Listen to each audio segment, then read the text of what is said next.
Questioner. Question 281, Dr. Kirori Lal Meena. आप बैठ जाइए, बैठ जाइए, आपको 0 आवर में दे देंगे मौका, बैठ जाइए, बैठ जाइए. Yes, Honorable Minister, kindly raise it in the 0 hour. I'll give you a chance in the 0 hour. Kindly raise it in the 0 hour. Kindly raise it in the 0 hour, Devi Gauraji. Yes, yes, please raise it in the 0 hour. Yes, your first supplementary, Kirori Lal ji.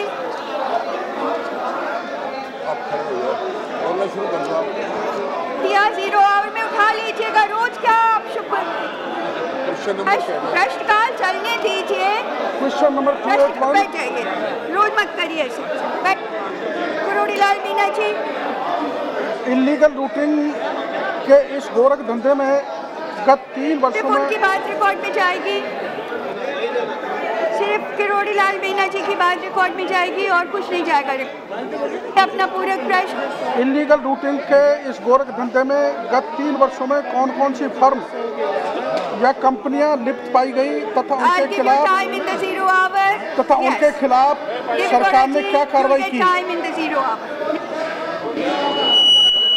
Yes, Honorable Minister, please.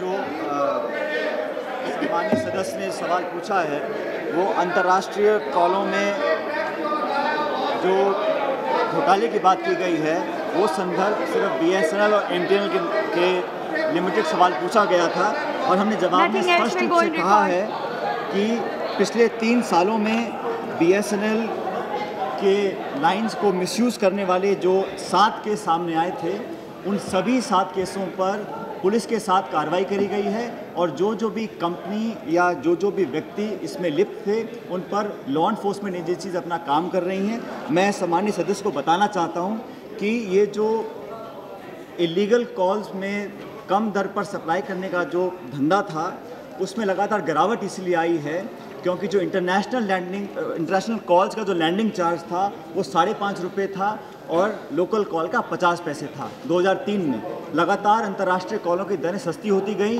और आज 20 पैसे STD का है और 40 पैसे international call का है. तो उसमें बहुत कम अंतर रहा है, इसलिए बहुत स्कोप नहीं है लोगों का इसको मिसयूज़ करने के लिए. लेकिन फिर भी हमारे मंत्रालय के टर्म सेल्स हैं, 34 टर्म सेल्स पूरे देश भर में निगरानी बनाए हुए हैं. अगर कोई भी व्यक्ति कोई भी कंपनी कहीं पर भी मिसयूज़ करता है तो हमारा मंत्रालय उन सर्विस ऑपरेटर्स के साथ कोऑपरेट कर उन लोगों पर कठिन से कठिन कार्रवाई करेगा. दूसरा पूरक प्रश्न पूछिए. मंत्री जी, कोई पीनल एक्ट में IPC में कोई मुकदमा दर्ज हुआ इन फर्म के खिलाफ या कंपनीज के खिलाफ? मैडम, इंडियन पीनल कोड 1860 के तहत सेक्शन 120B के तहत, सेक्शन 379 के तहत और सेक्शन 420 के तहत हमारे जो BSNL के कर्मचारी थे उन पर मुकदमा दायर है और कार्रवाई की जा रही है. श्री सुरेश तवारे. BSNL, MTNL और निजी मोबाइल कंपनियों के जो नेटवर्क प्रॉब्लम रहता है उसकी वजह से बीच में कॉल कट होने के कारण से उपभोक्ताओं को अपने पैसे कट जाते हैं. तो मैं मंत्री जी से ये पूछना चाहूँगा कि कोई ऐसे नेटवर्क ठीक से रहे और उपभोक्ताओं के पैसे ना कटे, इसके लिए कोई प्रावधान किया है क्या? मैडम, जो माननीय सदस्य ने मुद्दा उठाया है वो कंजेशन से संबंधित है और कॉल ड्रॉप्स अक्सर नेटवर्क में हो जाती हैं. इसके लिए telecom regulatory authority of India try एक रेगुलेटरी बॉडी है जो क्वालिटी ऑफ सर्विसेज को मेंटेन करता है और सारे ऑपरेटर्स BSNL और MTNL दोनों ऑपरेटर्स भी उस पैरामीटर को बनाए रखने में उनकी जिम्मेदारी बनती है. जैसा कि आप जानती हैं मैडम कि देश भर में आज लगभग 75 करोड़ मोबाइल के उपभोक्ता हैं और हर महीने लगभग 1.5-2 करोड़ नए उपभोक्ता हम लोग जोड़ रहे हैं. इसलिए ट्रैफिक वॉल्यूम्स बहुत बड़े हैं. लेकिन हमारी कोशिश ये रहती है कि भारत में जो भी नागरिक इस सर्विसेज का इस्तेमाल करते हैं उनको सबसे सस्ती दरों पर सबसे अच्छी क्वालिटी की सर्विस हम लोग दें. इसकी जिम्मेदारी हम लोग ऑपरेटर्स पर डालते हैं और अगर कहीं ऐसी कंप्लेंट आती है तो ट्राई के माध्यम से हम उस पर कार्रवाई भी करते हैं. श्री गोरखनाथ पांडे। मैं यहाँ से पूछ सकता हूँ? आप अपनी कुर्सी पर बैठिए, अपने स्थान पर, वहाँ से पूछिए।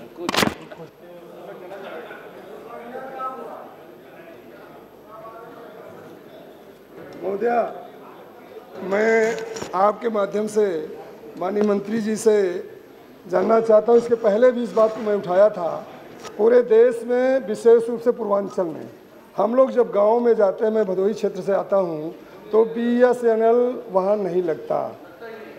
महोदया, एक दूसरी समस्या, लगता ही नहीं।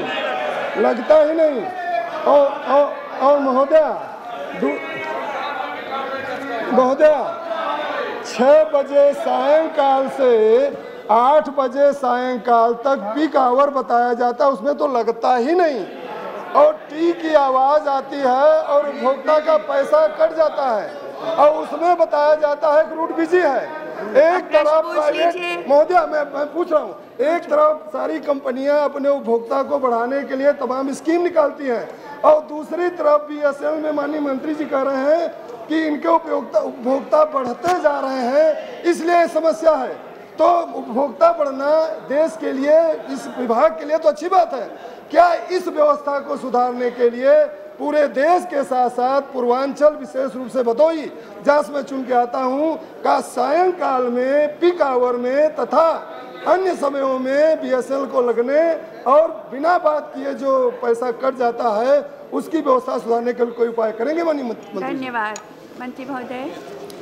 मैडम, ये सवाल अंतर्राष्ट्रीय कॉलों में जो गड़बड़ी पाई जाती है उससे संबंधित था, लेकिन मैं माननीय सदस्य का जो सवाल है उसको बहुत गंभीरता से लेता हूं और जिस प्रदेश के जिस हिस्से से वो आते हैं वो निश्चित रूप में बहुत महत्वपूर्ण है और वो ऐसा इलाका है जो ग्रामीण अंचल में वहाँ से चुनकर आते हैं।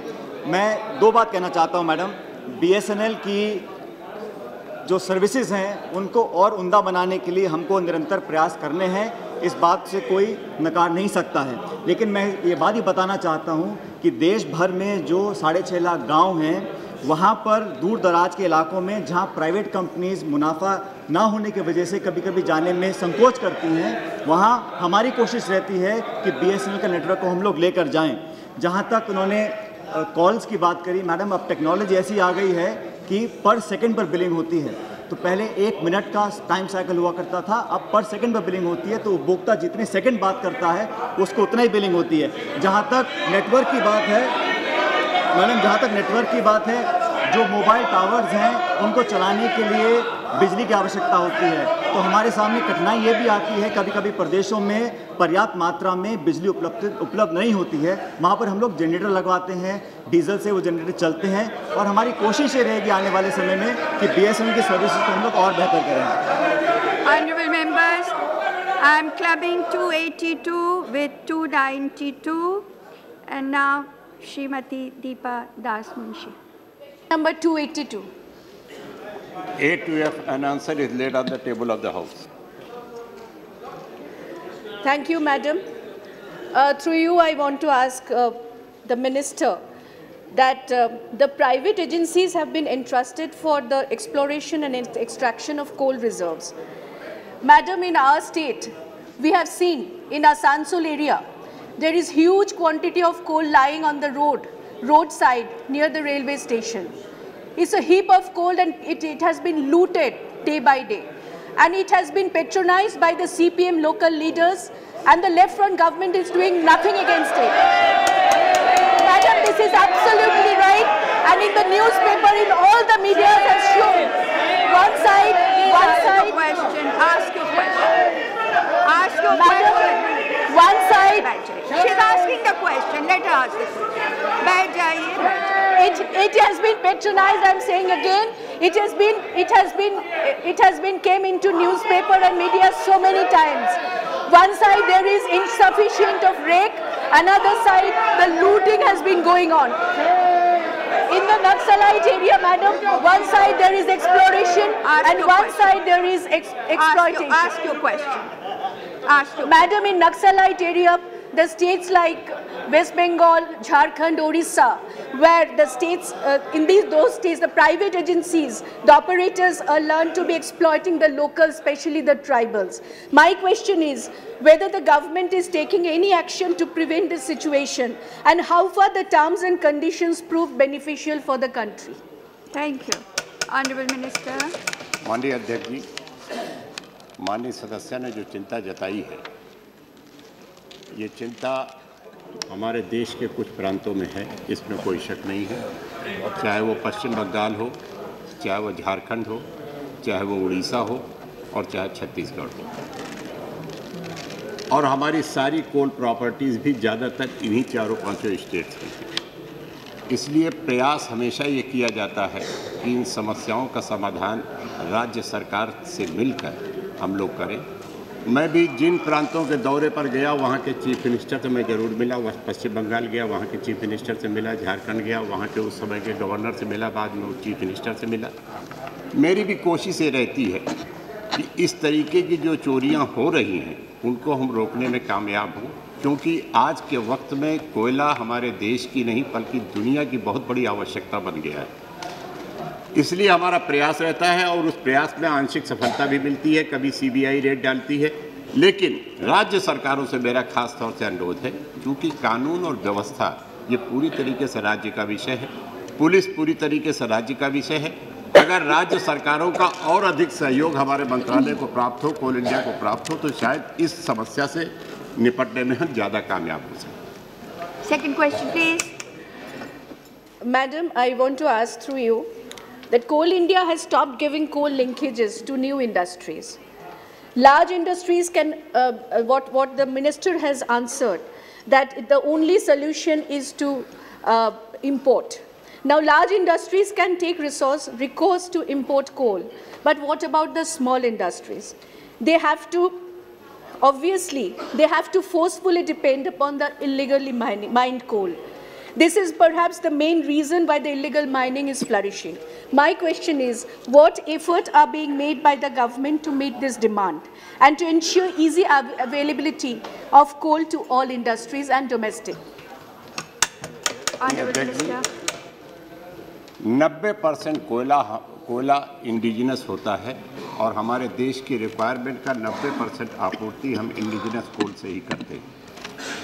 लेकिन जैसा माननीय सदस्य भी जानती होंगी और पूरा हाउस जानता होगा कि हमारे पास हमारे देश में बहुत बेहतरीन क्वालिटी का कोल नहीं है, और ख़ास तौर से स्पॉन्ज आयरन इंडस्ट्री में, स्टील इंडस्ट्री में, सीमेंट की इंडस्ट्री में बहुत हाई क्वालिटी के कोल की आवश्यकता होती है। इसलिए इम्पोर्टेड कोल की आवश्यकता तो बनी ही रहेगी इन इंडस्ट्रीज़ को जीवित रखने के लिए। लेकिन फिर भी हमारे यहाँ हमारे देश में कोल इंडिया के माध्यम से, सिंगरेनी कंपनी के माध्यम से हम देश की 85 से 90% तक की कोयले की आपूर्ति करते हैं। जहाँ तक हमारे माननीय सदस्य ने ये कहा है कि हमने लिंकेज बंद कर दिया है, लिंकेज बंद नहीं हुआ है, इस साल भी लिंकेज दिया गया है। और इसके अलावा 2 और तरीके हैं, ई ऑक्शन और स्पॉट ई ऑक्शन। इन दोनों तरीके से भी जो छोटे उपभोक्ता हैं उनको कोयले की आपूर्ति की जाती है।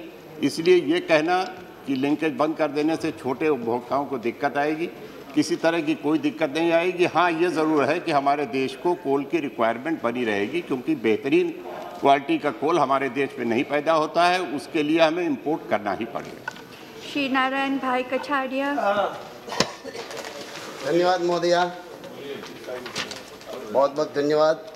मैं आपके माध्यम से माननीय मंत्री जी से ये पूछना चाहूँगा कि माननीय मंत्री जी, जिन जिन एजेंसियों का नाम अपने प्रश्न के उत्तर में दिया है, उनमें से कितनी एजेंसियाँ के कार्यक्रम ठीक है और कितनी एजेंसी का कार्यक्रम ठीक नहीं है, और जिस एजेंसियों का कार्यक्रम ठीक नहीं है उस पर आपने क्या क्या कदम उठाए और उनका नाम क्या है और उनके खिलाफ कोई कार्यवाही की गई है। और माननीय मंत्री जी, प्रश्न के उत्तर में आपने कहा है कि सार्वजनिक क्षेत्र की कोयले की कंपनियां और निजी ब्लॉक धारकों से कोयले का उत्पादन बढ़ाने के लिए क्या कदम उठाया है, और क्या मंत्री जी ये बताने की कृपा करेंगे कि कौन कौन से कदम जो उठाए उसमें उत्पादन बढ़ेगा हमारे देश के इस कोयले का।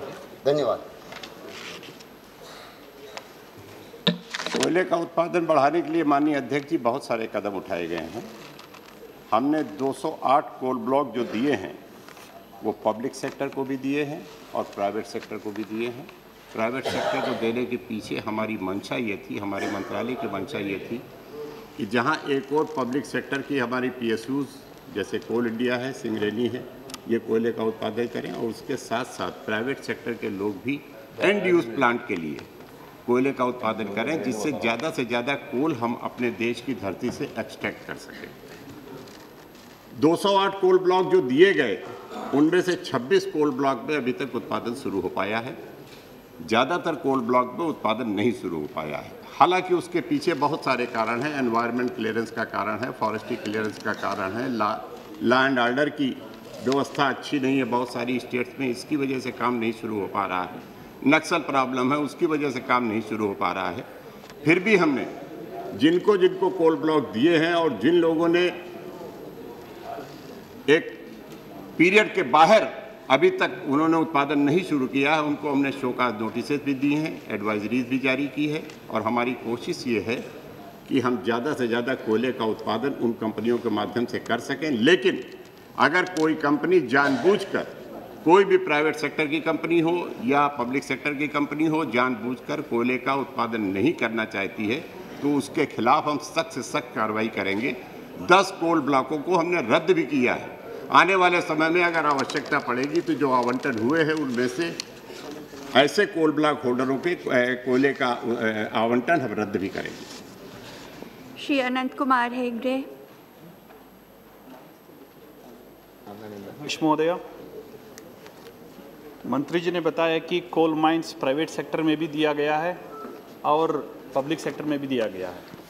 मेरा प्रश्न ये है, जो सबसे पहले प्राइवेट सेक्टर को जो कोल ब्लॉक दिया गया है वो तिथि कौन सी थी? जो आजकल दिया गया है वो तिथि कौन सी है? तब से लेकर के आज तक वैसे ही खाली पड़ा हुआ है बिना उत्पादन के। तो इस ऐसे कंपनियों के बारे में आपने क्या कार्रवाई लिया है, वो जानकारी मुझे चाहिए। धन्यवाद। मंत्री महोदय। अध्यक्ष जी, पिछले 2 वर्षों में कोई भी कोल ब्लॉक आवंटित नहीं किया गया। जो कुछ भी कोल ब्लॉक का आवंटन हुआ था वो उसके पहले हुआ था। और जैसा मैंने पहले बताया कि जिन लोगों ने जानबूझकर कोयले का उत्पादन कोल ब्लॉक के माध्यम से नहीं शुरू किया गया है उनको एडवाइजरीज जारी की गई हैं और उनमें से जिनके जवाब संतोषजनक नहीं पाए हैं उन कोल ब्लॉक्स में से 10 को तो हमने रद्द किया है। बाकी और कोल ब्लॉक्स को रद्द करने की आवश्यकता पड़ेगी तो हम उन्हें रद्द करेंगे और उनके खिलाफ कानूनी कार्रवाई, पेनल्टी वगैरह लगाने की आवश्यकता पड़ेगी तो हम पेनल्टी भी उनके ऊपर इम्पोज करेंगे। अनंत कुमार जी, हम आपको दूसरा प्रश्न पूछने की विशेष अनुमति दे रहे हैं, पूछिए। मंत्री जी का प्रश्न बिल्कुल जनरल लगता है, खास करके सही ढंग का उत्तर शायद मंत्री जी देना नहीं चाहते हैं या कुछ अलग तकलीफ है तो न जाने। मेरा सवाल ये है, कोल इंडिया लिमिटेड एक कोल का उत्पादन करती है लेकिन साथ ही साथ आजकल इंपोर्ट भी करता आया है। कोल इंडिया लिमिटेड अगर इंपोर्ट करता है तो कितनी मात्रा में वो इंपोर्ट किया है? मुझे लगता है मंत्री जी ने उत्तर दिया है मेरे प्रश्नों का कि कोल इंडिया का कार्यक्षमता जो है पूरा घटता आया है, पिछले कई सालों से घटता आया है। टारगेट अलग था, अचीवमेंट अलग था। अचीवमेंट और टारगेट के बीच में बहुत बड़ा फर्क था। तो क्या कोल इंडिया लिमिटेड आने वाले दिनों में धीरे धीरे अपना उत्पादन घटा करके इंपोर्ट ज़्यादा करने की क्या कोशिश के विचार कर रही है? अगर ऐसा हो तो क्या ब्यौरा है? धन्यवाद। माननीय अध्यक्ष जी, शायद माननीय सदस्य ने बहुत ज़्यादा ध्यान हमारे रिप्लाई पर नहीं दिया है। कोल इंडिया ने पिछले 10 वर्षों में निरंतर कोल इंडिया के प्रोडक्शन में 6 से 7% तक वृद्धि होती चली आ रही है। पिछले साल भी 7.8% की कोल इंडिया के प्रोडक्शन में वृद्धि हुई है। जहाँ तक कोल इंडिया के द्वारा इंपोर्ट करने की बात है तो आज तक कोल इंडिया ने 1 किलो कोयला इंपोर्ट नहीं किया है। कोयले को हमारी सरकार ने OGL में दिया, OGL में रख दिया है।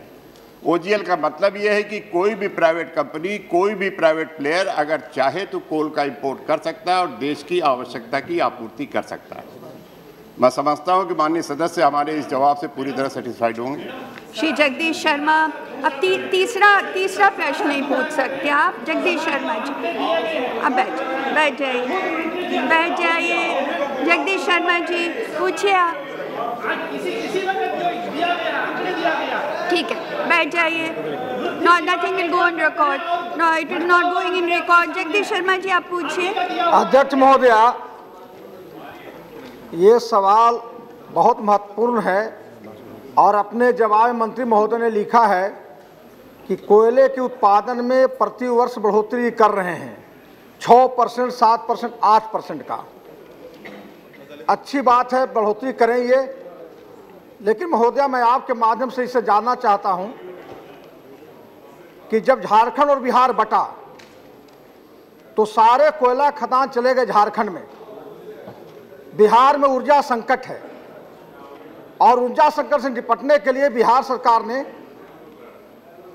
थर्मल पावर प्लांट लगाने का प्रस्ताव किया और उसमें बिहार सरकार ने भारत सरकार से 3 वर्ष पहले, खासकर जो हमारे माननीय मुख्यमंत्री जी हैं वो भी मिले यहाँ आकर के और कोल लिंकेज की बात की, ताकि हमको जब कोल लिंकेज मिलेगा तो हम बिहार में थर्मल पावर प्लांट की स्थापना करेंगे और जो बिहार ऊर्जा संकट से दूर हो रहा है उसको हम दूर करेंगे। हम आपके माध्यम से माननीय मंत्री जी से जानना चाहते हैं कि जब राज्य सरकार ने कोल लिंकेज का प्रस्ताव दिया बिहार से, तो उसको अब तक लंबित रखने का और नहीं देने का क्या कारण है, और अगर आप नहीं देना चाहते हैं तो उसके भी क्या कारण है, ये हम जानना चाहते हैं। धन्यवाद मंत्री महोदय।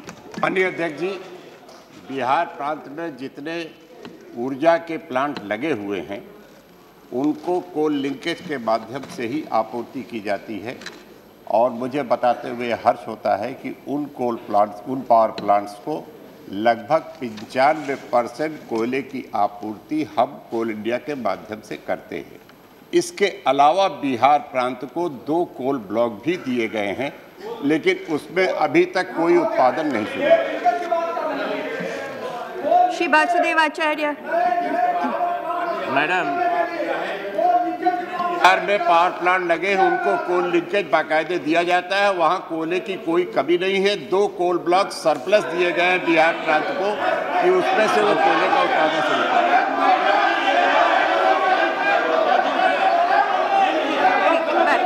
बैठ जाइए, आप बोलने दीजिए। वासुदेव आचार्य जी बोलिए। Madam, we have 200 billion proven reserve of coal. ये नहीं चलेगा। बिहार के साथ अन्याय हो रहा है, अन्याय हो रहा है। अध्यक्ष हो गया, बिहार के साथ अन्याय हो रहा है, ये हम नहीं बर्दाश्त करेंगे।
माननीय अध्यक्ष,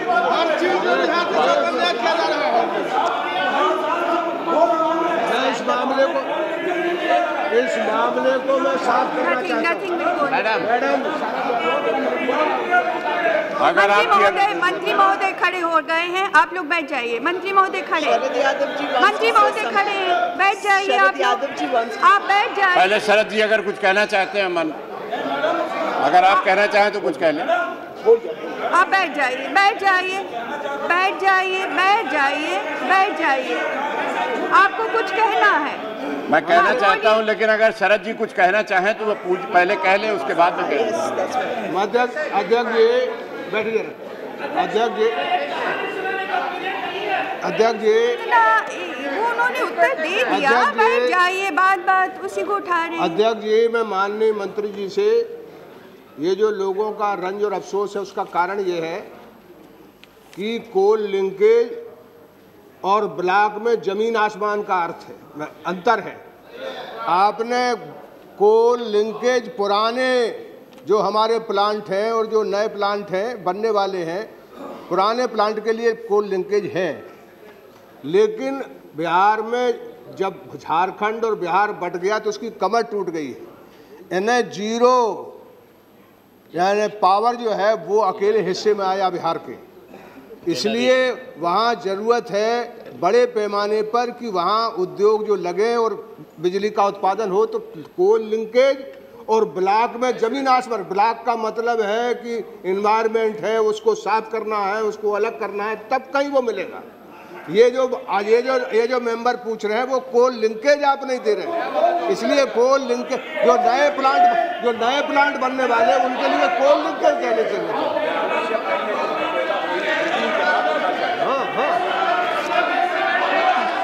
Nothing else will go in record. आप बोलिए, आप बोलिए। माननीय वरिष्ठ सदस्य ने इस बात को स्वीकार किया है कि बिहार के जितने पुराने पावर प्लांट हैं उनको लिंकेज दिया गया है। बिहार प्रांत से सुन लीजिए, सुन लीजिए, बैठ जाए। बिहार प्रांत से पिछले 1 साल के अंदर दूसरे पावर प्लांट के लिए भी कोल लिंकेज की रिक्वेस्ट आई है। कोल लिंकेज का एक सिस्टम है, जब तक पावर मिनिस्ट्री हमको रेकमेंड करके भेजती नहीं कि इनका पावर प्लांट तैयार हो चुका है, इनको कोल लिंकेज दिया जाए, तब तक कोल मिनिस्ट्री उस पर विचार नहीं कर सकती है। और एसएलसी की मीटिंग भी अभी नहीं हुई है। जैसे ही मिनिस्ट्री ऑफ पावर की रिकमेंडेशन हमारे पास आएगी, मैं जानता हूं कि बिहार एक पिछड़ा हुआ सूबा है, बिहार को उत्पादन की आवश्यकता है, पावर की आवश्यकता है, कोयले की आवश्यकता है। झारखंड के अलग हो जाने के बाद वास्तव में बिहार की स्थिति बहुत खराब हो गई थी। जैसे ही मिनिस्ट्री ऑफ पावर की रिकमेंडेशन हमारे पास आएगी, हम एसएलसी की मीटिंग कराकर बिहार के दूसरे जो पावर प्लांट तैयार नए हो रहे हैं, अगर उनका स्टेटस सही है तो उन्हें हम लिंकेज देने का प्रयास करेंगे। Shri Vasudevacharya. Madam, we have 200 billion of proven deposit of coal in our country. The problem with the Coal India as well as Government of India, that enough investment is not being made for augmenting the production of coal. And as a result of this, gap is widening year after year. Now the target for the 11th five-year plan is 696.03 million ton. And for the non-coking coal, 100% non-coking coal is available in our country. We have a shortage of coking coal for which we are to import for the steel plant. For steel plant only, for power plant, for cement plant, we have our reserve, but enough investment is not being made for new projects and for augmenting the production of coal. Madam, better quality of coal is available, rather best quality in our country of coal is available in Eastern Coalfields Limited. But the revival of Eastern Coalfield Limited is pending with the government for years together. May I know from the Minister what measures government is proposing to take to revive the Eastern Coalfields Limited, where best quality of coal, where the calorific value is more than any of the coal available in our